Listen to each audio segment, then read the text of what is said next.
The hard skills you can evaluate a little bit by looking at a resume. You're not going to be able to evaluate the soft stuff when it comes to that. In this realm, oftentimes founders rush through what should be a dating process. They find someone that they are going to co-found with, and they totally bypass any of the exploration, any of the ways in which you have to start getting to know each other, how you have to be able to trial things and date before you get married. And this is actually even more important sometimes for the people that you think you know well.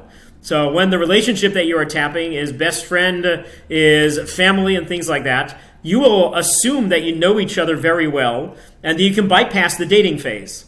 Unfortunately, you know each other in a very different realm than what you're going to be heading into together. Just knowing each other from a social perspective is actually going to mislead you a lot of times of how is that person going to be when they're working. I don't know if you ever went to work with one of your parents. You have a big thing that started up a little while ago about take your daughter to work day and other things like that. If you went to work a lot of time with your parent, a lot of times you will not recognize the person compared to what you saw at home.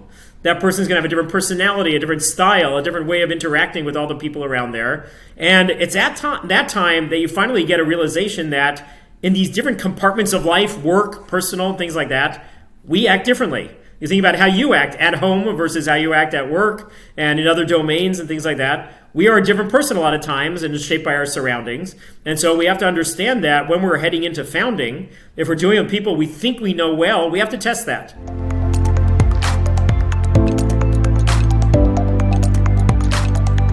First, finding some very well-defined project that will help push the venture forward, that will be productive at creating value for it, but setting a very clear boundary about it.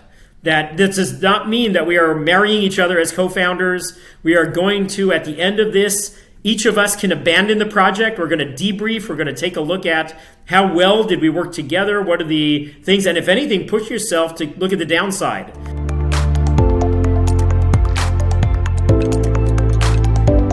When we're doing feedback sessions, I like to be able to drill into the students, and this is what I use within my own teams, what we call the start, stop, keep framework. Now, what are the things that were going well and we should keep doing? But 2/3 of start, stop, keep is what has to be changed. What was not going well? What weren't we doing that we should start doing? What was painful and we should stop doing?